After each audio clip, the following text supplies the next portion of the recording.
আপনি কি জানেন আমি যে ফেসবুকটি ব্যবহার করছি এখান থেকে যতটা না সুবিধা পাচ্ছি এর থেকে বেশি অসুবিধা ফেলতে পারে। কারণ ফেসবুক আমাকে আপনাকে সম্পূর্ণরূপে ট্র্যাক করছে। আপনি কোথায় যাচ্ছেন না যাচ্ছেন, কার সাথে কথা বলছেন, অডিও কলে, ভিডিও কলে, সব কিছু কন্ট্রোল করছে। যদি আপনি এই অপশনগুলো ডিসেবল করে রাখতে পারেন তাহলে আর ফেসবুক আপনাকে কন্ট্রোল করতে পারবে না। সো এ ধরনের ভিডিও পেতে অবশ্যই চ্যানেলটিকে সাবস্ক্রাইব এবং পেজটিকে ফলো দিয়ে পাশে থাকুন। তো চলুন দেখে নেওয়া যাক।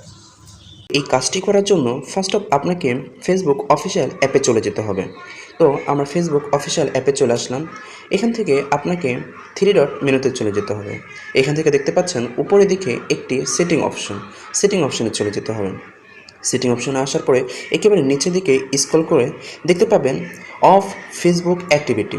চলে যাব অফ ফেসবুক অ্যাক্টিভিটিতে। এখানে কন্টিনিউতে চলে যাব। কন্টিনিউতে আসার পরে আপনাকে অটোমেটিক এই অপশনে চলে আসবে। তো এখান থেকে আসার পরে নিচের দিকে দেখতে পাচ্ছেন ম্যানেজ ফিউচার অ্যাক্টিভিটি। তো এখানে ক্লিক করব। এখানে ক্লিক করার পরে ডিসকানেক্ট ফিউচার অ্যাক্টিভিটি এই অপশনটি অন করে দেব। এখানে অপশনটি অন করার পরে কন্টিনিউতে টিপ দিব। দেওয়ার পরে দেখতে পাচ্ছেন ডিসকানেক্ট ফিউচার অ্যাক্টিভিটি, এখানে ক্লিক করব। এখানে ক্লিক করার পরে আপনার কাজ শেষ। যদি আপনি এই কাজটি করতে পারেন তাহলে আপনি এখন থেকে সম্পূর্ণ প্রকারের নিরাপদ।